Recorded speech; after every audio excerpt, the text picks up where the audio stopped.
Ada kekuatan yang luar biasa dalam perkataan yang engkau ucapkan, lebih dari yang disadari kebanyakan orang. Setiap kalimat, setiap frasa, dan setiap pernyataan yang keluar dari mulutmu sedang membentuk hidupmu dengan cara yang mungkin belum engkau sadari. Perkataanmu bukan sekedar suara atau rangkaian huruf acak, tetapi memiliki bobot, memiliki energi, membawa energi, dan menggerakkan sesuatu. Sejak awal penciptaan, perkataan memiliki kekuatan besar. Mari renungkan tentang penciptaan itu sendiri. Alkitab memberitahu kita bahwa Tuhan menciptakan dunia dengan firman-Nya. Dia tidak membangunnya dengan tangan atau menggunakan alat apapun, tapi Dia berbicara dan semuanya terjadi. Jadilah terang, dan terang pun muncul. Hendaklah bumi menumbuhkan makhluk hidup, dan mereka pun tercipta. Jika pertanyaan memiliki kuasa penciptaan yang begitu besar di mulut Tuhan, bayangkan apa yang bisa terjadi dalam hidupmu ketika engkau berbicara dengan iman. Banyak orang gagal memahami dampak yang mendalam dari perkataan mereka terhadap masa depan mereka. Banyak orang dengan santai mengucapkan pernyataan negatif, menyatakan kegagalan atas hidup mereka tanpa menyadarinya. Berapa kali engkau mendengar seseorang berkata, "Tidak ada yang pernah berhasil dalam hidupku.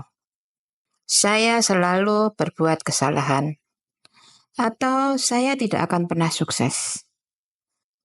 Frasa-frasa itu mungkin tampaknya tidak berbahaya, tetapi sebenarnya seperti menanam benih yang pada akhirnya akan tumbuh menjadi kenyataan dalam hidup mereka. Sebab ketika engkau mengucapkan sesuatu cukup sering, pikiranmu mulai menerimanya, tindakanmu mulai mencerminkan apa yang kau katakan, dan segera hidupmu mengikuti jalur perkataanmu.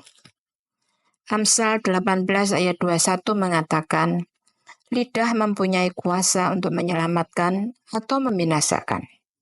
Siapa suka mengemakannya akan memakan buahnya.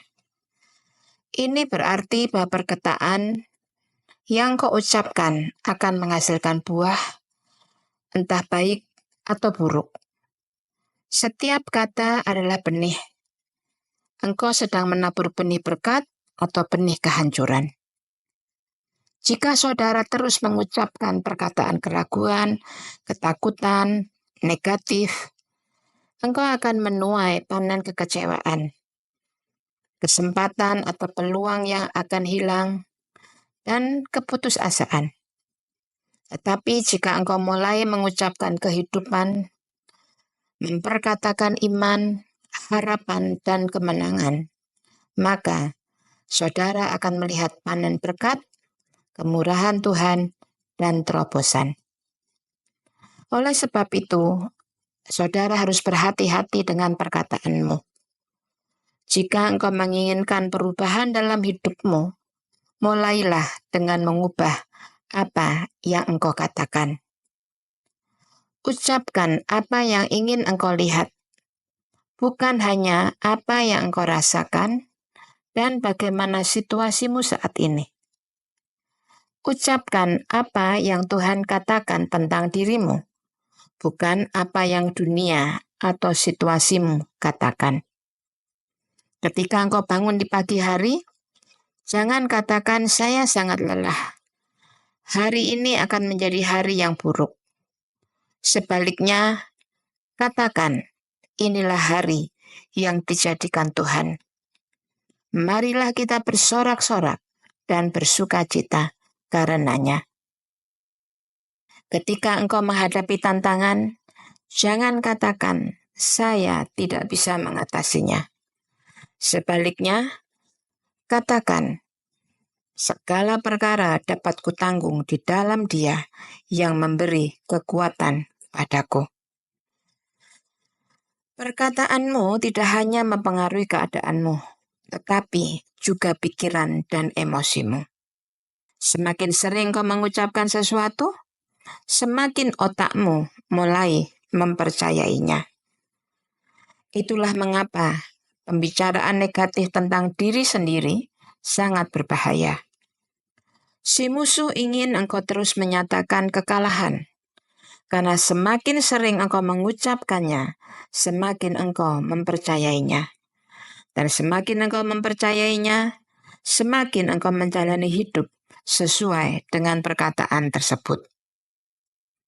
Tetapi ketika engkau mulai mengucapkan kehidupan, ketika engkau menyatakan janji-janji Tuhan atas hidupmu, sesuatu berubah. Imanmu akan bertumbuh, perspektifmu mulai bergeser, dan engkau mulai mengharapkan hal-hal baik daripada takut akan yang terburuk. Berpikir positif saja tidak cukup. Anda harus mengucapkannya. Perkataanmu membawa otoritas yang tidak dimiliki oleh pikiran. Itulah mengapa doa diucapkan, bukan hanya dipikirkan. Ketika Yesus melakukan mujizat, dia tidak hanya berpikir untuk menyembuhkan orang. Dia mengucapkannya, dia memerintahkan orang sakit itu untuk disembuhkan. Dia menegur, menghardik badai dengan firman-Nya. Ada kuasa besar dalam apa yang engkau perkatakan. Ucapanmu bisa memberkati atau mengutuk, membangun atau menghancurkan. Pribadi yang paling sering engkau ajak bicara setiap hari adalah dirimu sendiri. Saudara mungkin tidak menyadarinya, tapi engkau terus berbicara kepada diri sendiri. Pertanyaannya, apa yang engkau ucapkan kepada dirimu? Apakah engkau mengucapkan kehidupan atau kekalahan? Jika engkau ingin melihat perubahan dalam hidupmu, mulailah dengan mengucapkannya. Biarlah perkataanmu selaras dengan iman. Biarkan perkataanmu mencerminkan janji-janji Tuhan. Sebab apa yang kau ucapkan hari ini sedang membentuk hari esok yang akan engkau alami. Kekuatan perkataan bukan sekedar konsep berpikir positif, tetapi ini adalah prinsip Alkitabiah yang mendalam, yang tertanam dalam dasar penciptaan. Sejak mula, firman Tuhan telah menjadi fondasi segala sesuatu. Kitab Kejadian menunjukkan bahwa Tuhan menciptakan langit dan bumi bukan melalui pekerjaan fisik, tetapi dengan berbicara. Dia berkata, jadilah terang, dan terang pun muncul. Dia berfirman, dan alam semesta menanggapinya. Ini adalah contoh pertama dan paling kuat tentang bagaimana perkataan memiliki otoritas ilahi dan kekuatan penciptaan.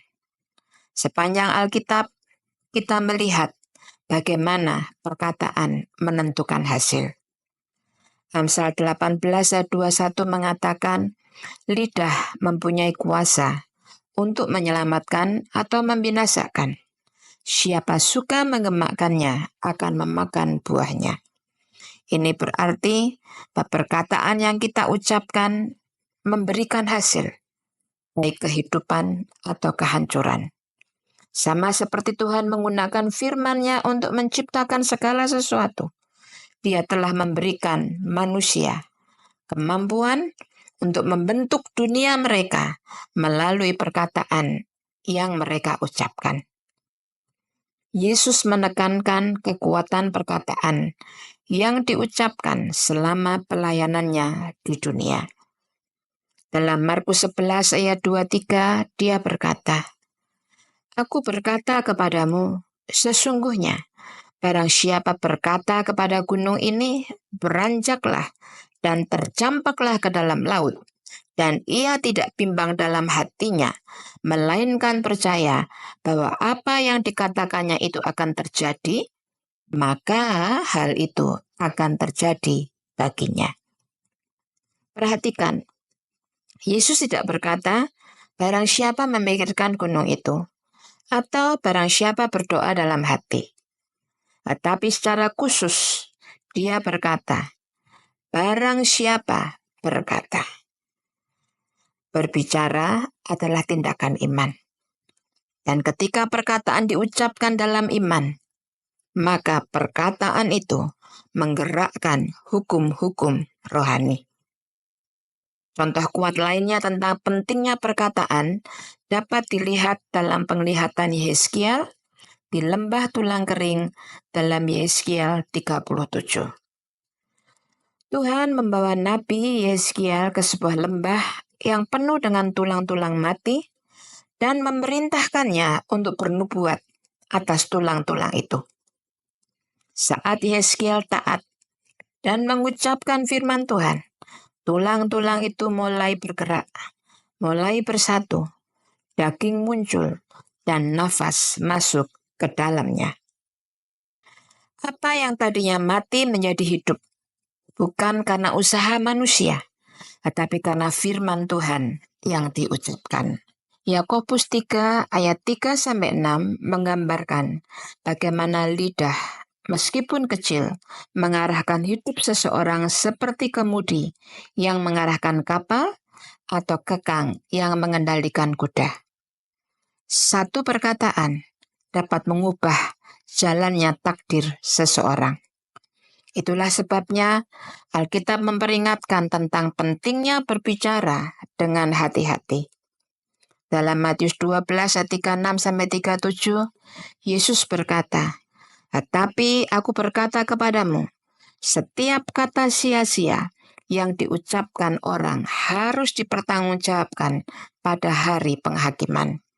Karena menurut ucapanmu engkau akan dibenarkan, dan menurut ucapanmu pula engkau akan dihukum. Perkataan bukan hanya suara tanpa arti. Mereka membawa bobot spiritual. Alkitab dipenuhi dengan pernyataan berkat dan kutukan yang diucapkan dan menjadi kenyataan. Dalam Kejadian ketika Ishak memberkati Yakub, perkataannya memiliki otoritas begitu besar, sehingga ketika Esau memohon berkatnya sendiri, Ishak tidak bisa menarik kembali apa yang telah dia ucapkan. Demikian pula ketika Yesus mengutuk pohon ara dalam Markus 11 ayat 14. Pohon itu layu dan mati pada keesokan harinya.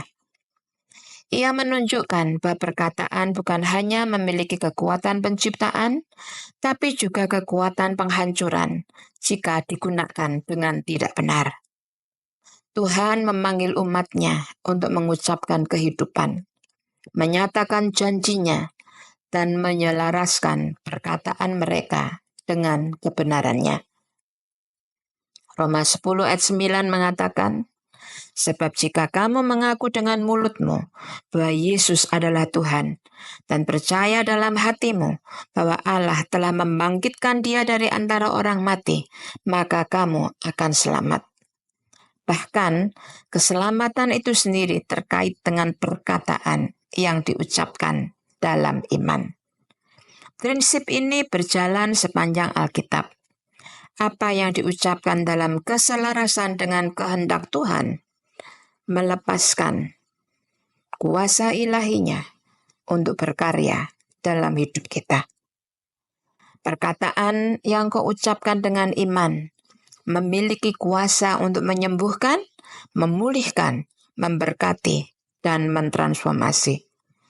Itulah sebabnya mengapa orang percaya dipanggil untuk berbicara sesuai dengan firman Tuhan.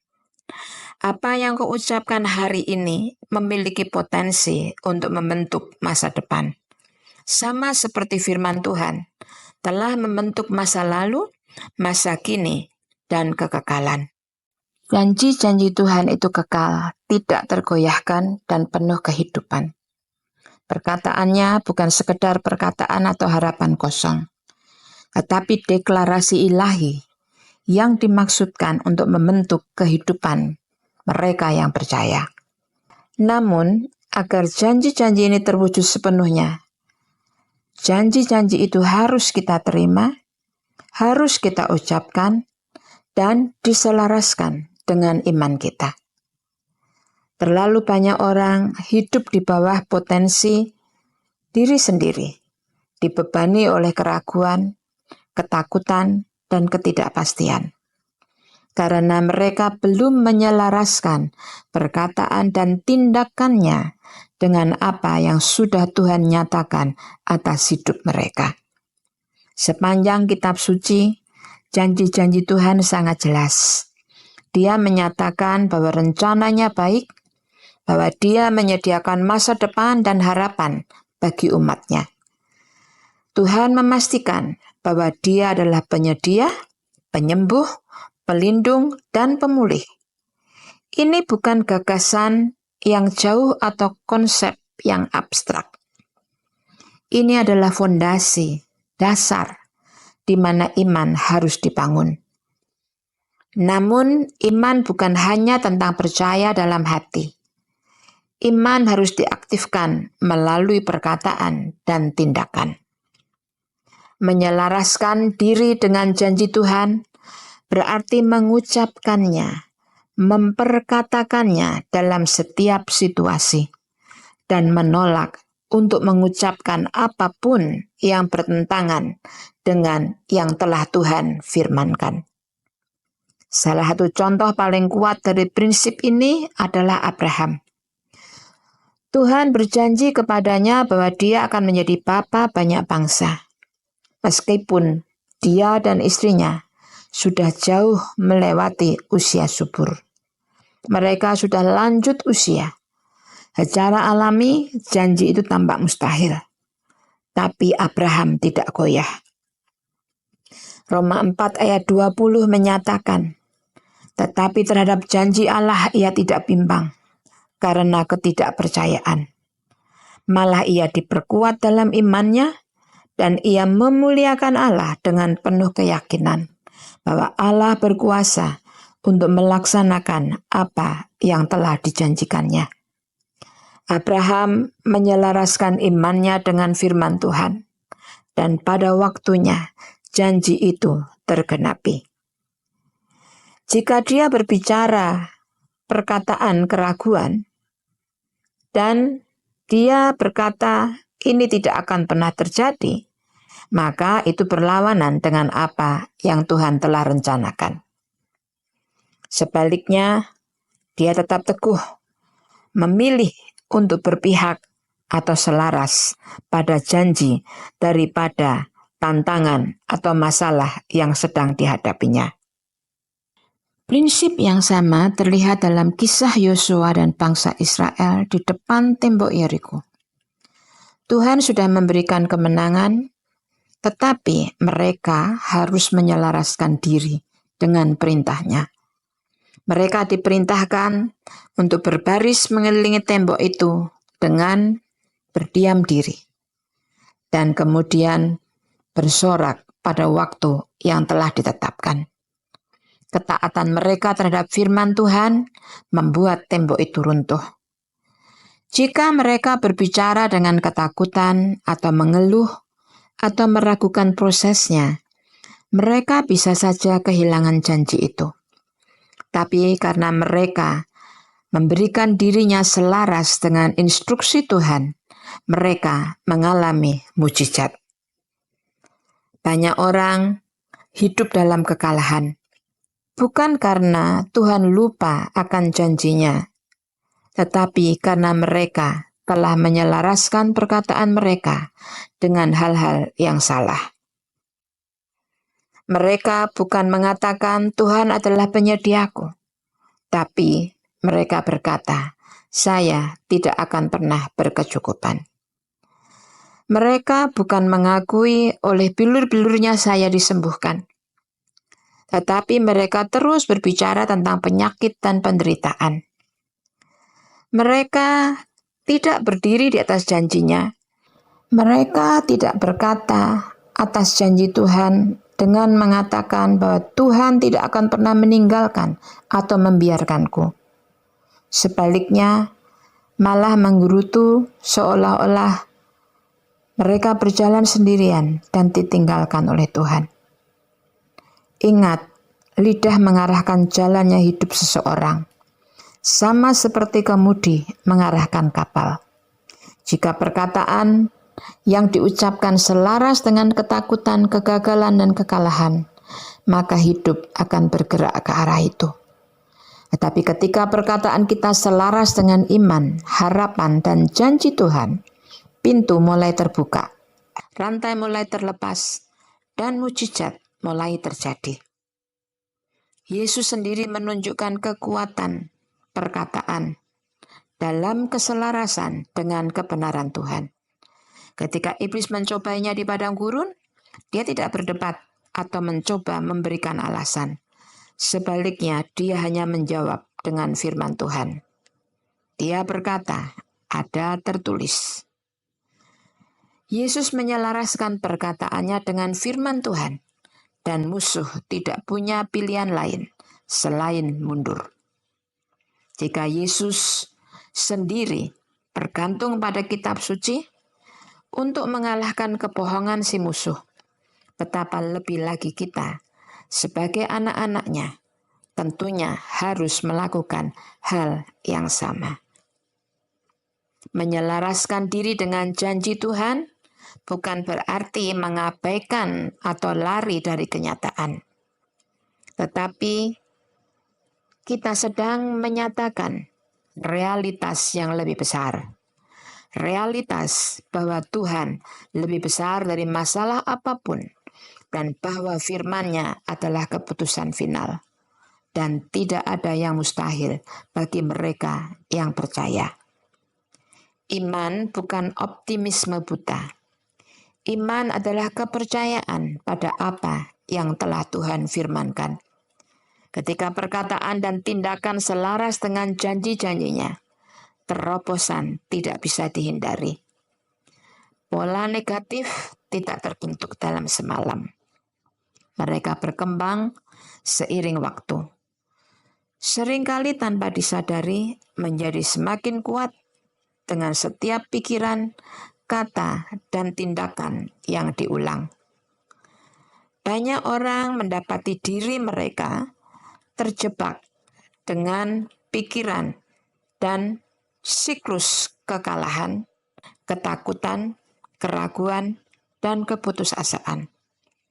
Bukan karena mereka tidak mampu berubah, tetapi karena tanpa sadar telah membiasakan diri untuk tetap berada dalam pola-pola tersebut. Pikiran menjadi terbiasa dengan cara berpikir tertentu dan mulut mulai memperkuat apa yang dipercaya oleh hati. Tetapi apa yang telah dibentuk selama bertahun-tahun bisa diruntuhkan dan digantikan. Ada tertulis dalam 2 Korintus 10 ayat 4 dan 5.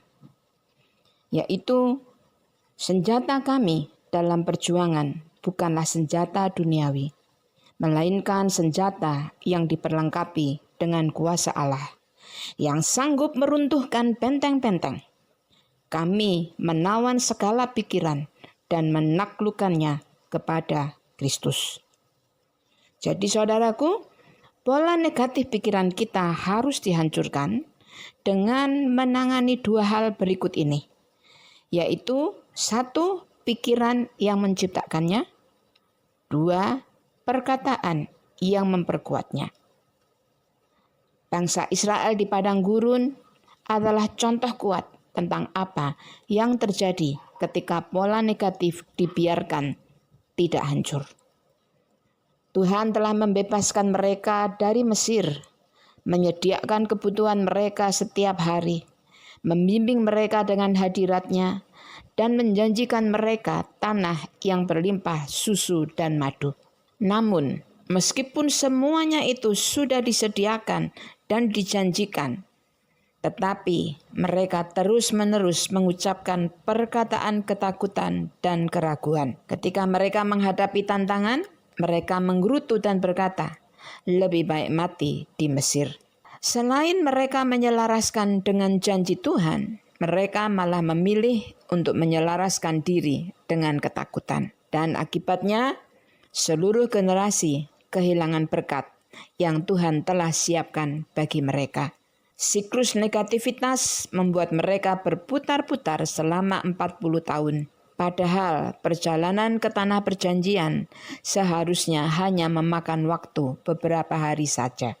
Banyak orang saat ini mendapati diri mereka terjebak dalam padang gurun mereka sendiri. Bukan karena Tuhan telah meninggalkan mereka, tetapi karena mereka terus memperkuat pola negatif melalui perkataan dan keyakinan mereka. Banyak orang ketika bangun, mereka berkata, tidak ada yang bisa berubah. Mereka menjalani hidup dengan kepercayaan bahwa saya tidak akan pernah terbebas dari perjuangan ini. Mereka terus menerima pemikiran negatif seperti saya tidak cukup baik, saya akan selalu gagal, inilah nasib saya sudah terlanjur terjebak hidup dalam kemiskinan. Dan karena itu, mereka tetap berada dalam siklus ramalannya sendiri yang terpenuhi dengan sendirinya karena dirinya sendiri selalu mengucapkan kata-kata kutukan itu. Apa yang sering diucapkan akan menjadi ekspektasi dan apa yang diharapkan akan menjadi kenyataan. Jadi saudaraku, pola negatif harus dan bisa dihancurkan. Saya ulangi, pola negatif harus dan bisa dihancurkan. Langkah pertama adalah saudara harus menyadari pola negatif itu. Musuh bekerja melalui tipu daya dengan meyakinkan orang bahwa pikiran negatif mereka hanyalah kenyataan yang sedang dipikirkan. Iblis membisikkan kebohongan yang terdengar seperti pemikiran diri sendiri yang selalu muncul dengan pemikiran kamu tidak cukup kuat. Kamu tidak akan pernah berubah. Ini memang sudah nasibmu. Tetapi begitu kebohongan-kebohongan ini disingkapkan sebagaimana adanya dan engkau menyadari bahwa pola pikiran negatif itu adalah kebohongan si iblis, maka kekuatan si musuh mulai melemah. Jadi saudaraku, langkah pertama, saya ulangi, engkau harus menyadari bahwa semua pemikiran negatif itu adalah tipu daya si iblis. Langkah kedua adalah menggantikan perkataan dan pikiran negatif dengan kebenaran. Dalam Roma 12 ayat 12 mengatakan, janganlah kamu menjadi serupa dengan dunia ini, tetapi berubahlah oleh pembaharuan budimu. Transformasi mulai terjadi ketika pikiran diperbaharui. Dan pikiran diperbaharui ketika dipenuhi dengan kebenaran firman Tuhan. Jadi, alih-alih berkata saya tidak bisa melakukan ini, ubahlah dengan perkataan, segala perkara dapat kutanggung di dalam Dia yang memberikan kekuatan kepadaku. Selain berkata saya tidak akan pernah bisa menanggulangi ini, ubah dengan perkataan, dalam semuanya ini, aku lebih dari pemenang. Jangan lagi berkata, semuanya akan terus sama, tidak akan berubah. Ubah pernyataan itu dengan deklarasi bahwa Tuhan sedang melakukan sesuatu yang baru. Tuhan sedang melakukan sesuatu yang baik dalam hidupku. Perkataan yang dipenuhi iman tidak atau bukan menyangkal kenyataan, tetapi menolak diri kita dikendalikan olehnya. Orang-orang yang berbicara atau menyebutkan perkataan-perkataan berkat itu belum melihat kenyataannya, tetapi itu berarti memanggil berkat untuk menjadi kenyataan.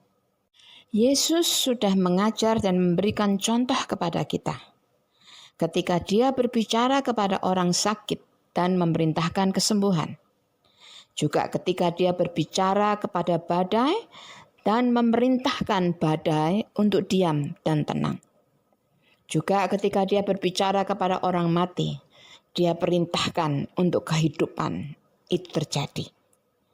Yesus tidak berfokus pada masalah, tetapi Yesus mendeklarasikan solusi. Ingat saudaraku, pola negatif dalam pikiranmu harus dihancurkan dengan cara yang sama.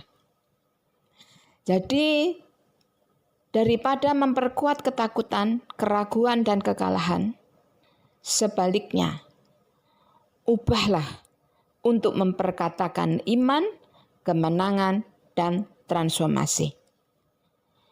Menghancurkan pola negatif adalah sebuah proses. Tetapi dengan setiap firman kebenaran yang engkau perkatakan dalam iman, maka rantai-rantai si musuh mulai terlepas, mulai dihancurkan. Siklus kekalahan mulai digantikan dengan siklus kemenangan. Pikiranmu mulai diselaraskan dengan janji Tuhan. Perkataanmu mulai memperkatakan atau menyatakan kehidupan, bukan kematian. Dan selangkah demi selangkah, masa lalu engkau tinggalkan. Dan jalan baru atau jalur baru mulai terbentuk, yaitu jalur yang menuju kepada kebebasan, kepada takdir, dan kepenuhan hidup yang Tuhan rencanakan buat hidupmu. Iman bukan hanya sekedar percaya pada sesuatu, tetapi bertindak berdasarkan keyakinan itu. Iman yang sejati melampaui sekedar pikiran dan kata-kata. Iman mengambil langkah maju, mengambil resiko, dan menyelaraskan diri dengan apa yang Tuhan telah janjikan. Banyak orang mengaku memiliki iman, tetapi tindakan dan perkataan mereka menunjukkan hal yang berbeda. Mereka berdoa minta perubahan, tetapi terus hidup seolah-olah tidak ada hal yang baik yang akan terjadi. Mereka menyatakan janji-janji Tuhan, tetapi tidak mengambil langkah untuk menerima kenyataan dari janji itu. Iman tanpa tindakan tidaklah lengkap. Yakobus 2 ayat 17 menjelaskan, iman tanpa perbuatan adalah mati. Ketika Tuhan memanggil Abraham untuk meninggalkan tanah kelahirannya dan pergi ke negeri yang akan ditunjukkan kepadanya, Abraham tidak hanya percaya pada janji Tuhan, tetapi dia bertindak, dia mengemas barang-barangnya, membawa keluarganya, dan pergi. Meskipun dia tidak tahu kemana dia akan pergi. Ibrani 11 ayat 8 mencatat, karena iman Abraham taat.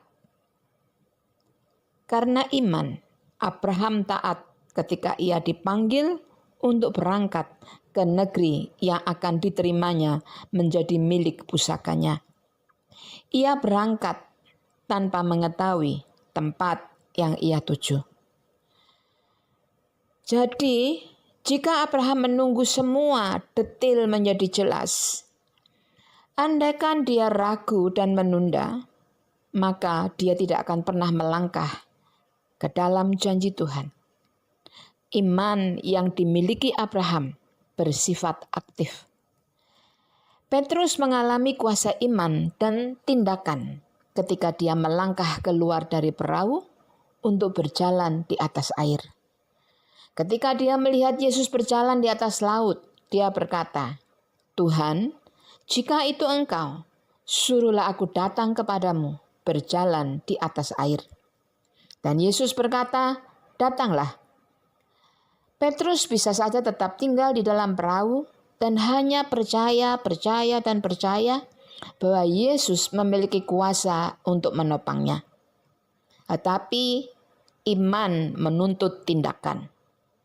Petrus harus melangkah keluar dari perahu. Saat kakinya menyentuh air, yang mustahil menjadi tidak mustahil. Dia berjalan di atas air. Tetapi ketika dia mulai fokus pada angin dan gelombang, dan bukan fokus pada Yesus, maka dia mulai tenggelam. Hal ini mengungkapkan kebenaran yang sangat penting.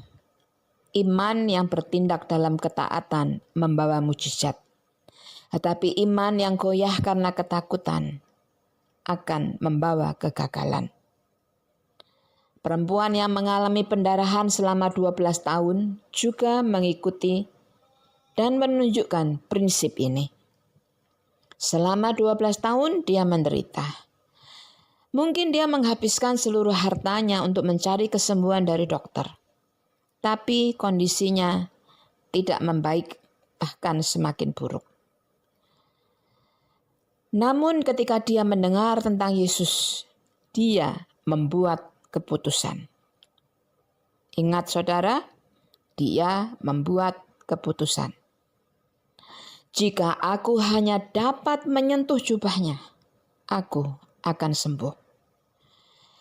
Perempuan itu tidak hanya menunggu secara pasif dan berharap untuk kesembuhan. Tetapi dia menerobos kerumunan, meraih Yesus dan menyentuh jubahnya. Tindakan iman itu membawa kesembuhan seketika. Yesus berpaling kepadanya dan berkata, "Hai anakku, imanmu telah menyembuhkan engkau." Iman perempuan itu bukanlah iman yang pasif. Itu adalah iman yang aktif. Dia percaya dan dia juga bertindak. Iman memerlukan tindakan karena tindakan adalah bukti dari kepercayaan. Jadi saudaraku, jika engkau berkata bahwa engkau percaya, Tuhan akan menyediakan kebutuhanmu, tetapi engkau menolak untuk melangkah dalam iman, maka kata-katamu tidak akan memiliki bobot atau kekuatan apapun. Jika seseorang mengklaim mempercayai rencana Tuhan, tetapi tidak pernah mengambil langkah ke arah janji itu, bahkan dia lebih bergantung pada ketakutan daripada iman, maka tentunya tidak akan ada perubahan. Bangsa Israel mengalami ini ketika mereka berdiri di tepi Laut Merah. Mereka terjebak dengan pasukan Firaun di belakang dan laut di depan mereka. Tetapi Tuhan berkata kepada Musa, "Mengapa engkau berseru kepadaku? Katakanlah kepada orang Israel supaya mereka maju." Mereka harus bergerak sebelum mujizat terjadi. Air laut tidak terbuka sementara mereka masih diam dalam ketakutan. Air laut tidak terbuka pada saat mereka masih diam dalam ketakutan. Laut itu terbelah hanya ketika mereka melangkah maju dengan iman. Yesus seringkali menyuruh orang-orang yang disembuhkannya untuk mengambil tindakan. Kepada orang lumpuh, dia berkata, "Bangunlah, angkatlah tilammu dan berjalanlah." Kepada orang buta, dia berkata, "Pergilah, basuhlah dirimu di kolam Siloam." Kesembuhan mereka diaktifkan atau terjadi melalui ketaatan mereka. Iman bukan hanya tentang menunggu atau menanti, tetapi iman tentang bergerak maju dalam kepercayaan, bahkan ketika segala sesuatu tampak tidak masuk akal. Iman bukan hanya terlihat dalam momen-momen besar, tetapi dalam kehidupan kita sehari-hari. Imanmu terlihat ketika engkau memilih untuk mengucapkan perkataan kehidupan daripada ketakutan. Imanmu terlihat ketika engkau terus berdoa meskipun jawaban belum datang. Dan imanmu terlihat ketika engkau tetap melangkah maju meskipun masa depan belum jelas. Iman berjalan ke depan sebelum pintu terbuka. Percaya bahwa Tuhan akan menyediakan jalan. Ini adalah keputusan untuk hidup bukan berdasarkan apa yang terlihat, tetapi berdasarkan apa yang Tuhan janjikan. Perubahan tidak terjadi seketika. Ini bukan hanya satu momen inspirasi yang mengubah segalanya, tetapi keputusan kecil yang perlu kita lakukan setiap hari. Salah satu cara paling kuat untuk membawa transformasi adalah dengan deklarasi setiap hari. Mengucapkan perkataan iman, kebenaran, dan kemenangan atas setiap aspek kehidupanmu. Alkitab jelas mengatakan bahwa kata-kata membentuk realitas. Amsal 18 ayat 21 menyatakan, hidup dan mati dikuasai lidah. Siapa suka mengemakannya akan memakan buahnya. Apa yang diucapkan setiap hari pada akhirnya membentuk dasar di mana hidup dibangun. Tuhan sendiri memulai prinsip ini sejak awal. Ketika Dia menciptakan dunia, Dia berbicara sebelum semuanya ada. Dan pada saat Dia berbicara, semuanya menjadi ada. Dia berkata, jadilah terang, dan terang itu muncul. Dia tidak hanya memikirkan dan menginginkannya supaya menjadi ada, tetapi Tuhan mengatakan, Tuhan menyatakan, atau Tuhan mendeklarasikan. Kuasa penciptaan yang sama telah diberikan kepada mereka yang diciptakan menurut gambarnya, termasuk dirimu, saudaraku. Apa yang kau ucapkan secara berulang mulai berakar, membentuk pola keyakinan dan tindakan yang akan membentuk masa depanmu. Yosua memahami pentingnya deklarasi harian ketika Tuhan memerintahkannya. Tuhan berkata, janganlah engkau lupa memperkatakan kitab Taurat ini. Renungkanlah itu siang dan malam, supaya engkau bertindak hati-hati sesuai dengan segala yang tertulis di dalamnya. Sebab dengan demikian perjalananmu akan berhasil dan engkau akan beruntung. Firman Tuhan tidak hanya untuk dibaca, tetapi untuk diperkatakan, diucapkan. Firman Tuhan harus menjadi deklarasi setiap hari, pengingat yang terus-menerus mengingatkan janji dan kebenarannya. Banyak orang tetap terjebak dalam siklus kekalahan karena perkataan mereka memperkuat pergumulan mereka. Mereka berkata, saya tidak akan pernah berubah. Saya kurang baik, saya kurang pintar, saya kurang ini. Atau tidak akan ada yang pernah berjalan baik bagi saya. Kata-kata negatif itu menjadi ramalan yang terpenuhi dengan sendirinya, memperkuat keraguan, ketakutan, dan kegagalan. Tapi ingat, transformasi dimulai ketika perkataanmu selaras dengan kebenaran Tuhan. Jadi saudaraku, mulai sekarang, jangan berkata, saya tidak mampu melakukan ini. Sebaliknya katakan, segala perkara dapat kutanggung di dalam Dia yang memberi kekuatan kepadaku. Jangan lagi berkata, saya selalu takut. Tetapi katakan, Tuhan tidak memberikan roh ketakutan, tetapi roh kekuatan, kasih, dan pikiran yang jernih.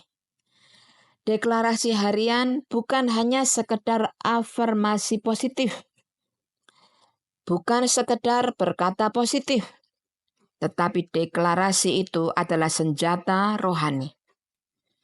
Efesus 6 ayat 17 menyebutkan bahwa firman Tuhan adalah pedang roh. Pedang tidak dimaksudkan hanya untuk dipandang dari jauh, tetapi untuk kita gunakan. Mengucapkan firman Tuhan setiap hari adalah caramu untuk melawan keraguan, keputusasaan, dan kebohongan musuh. Ketika Yesus dicobai di padang gurun, Dia tidak berdebat dengan iblis, tetapi dia berkata, ada tertulis. Setiap serangan dijawab dengan apa yang tertulis dalam kitab suci. Sehingga musuh tidak punya pilihan selain mundur. Saudaraku sekalian, ini adalah khotbah yang saya terjemahkan dari renungan Billy Graham. Dan saya ingin menyampaikan kepada saudara, mengajak kepada saudara, mulai saat ini, ayo perkatakan berkat untuk dirimu sendiri. Perkataan negatif atau kutuk apapun yang pernah diucapkan orang terhadap dirimu, ataupun yang kau pernah lakukan di masa lalu, seperti tadi sudah disampaikan, itu bisa dihancurkan. Saudara, sebelum saya berangkat ke Amerika, sekolah di Amerika, dan kemudian dipakai Tuhan menjadi berkat melayani di bangsa-bangsa, setiap hari saya berkata, langkahku sedang menuju ke Amerika. Sesuai Yesaya 45, Tuhan berjalan di depanku. Dia membukakan pintu bagiku, bahkan pintu-pintu besi yang dipalang oleh palang besi, pintu yang double sekalipun, Tuhan akan menghancurkan palang besi itu dan membiarkan saya masuk. Setiap hari saya deklarasikan, seperti renungan yang tadi saya sampaikan. Dan kenyataannya mengikuti. Saya kemudian dibawa Tuhan ke Amerika, saya sekolah, sampai punya pendidikan tinggi. Bahkan sebelum saya kembali untuk kuliah, master dan doktor, Tuhan membawa saya ke bangsa-bangsa. Karena itu saya juga memegang janji Tuhan dalam Yesaya yang berkata, engkau akan memanggil bangsa yang tidak kau kenal. Dan bangsa-bangsa yang tidak mengenal engkau akan lari kepadamu. Jadi saya mulai melangkah dan bertindak, memanggil bangsa-bangsa itu di dalam doa saya. Sebelum kakiku melangkah ke bangsa-bangsa itu, doaku sudah keliling, melangkah ke bangsa-bangsa itu. Saya ucapkan, saya deklarasikan. Dan di kemudian hari, Tuhan benar-benar membawa kaki saya ke bangsa-bangsa itu. Mulai sekarang saudaraku, ucapkan berkat atas keuanganmu, ucapkan berkat atas pernikahanmu, ucapkan berkat atas relasi hubungan dalam pekerjaan, dalam pelayanan. Ucapkan berkat atas setiap aspek kehidupanmu.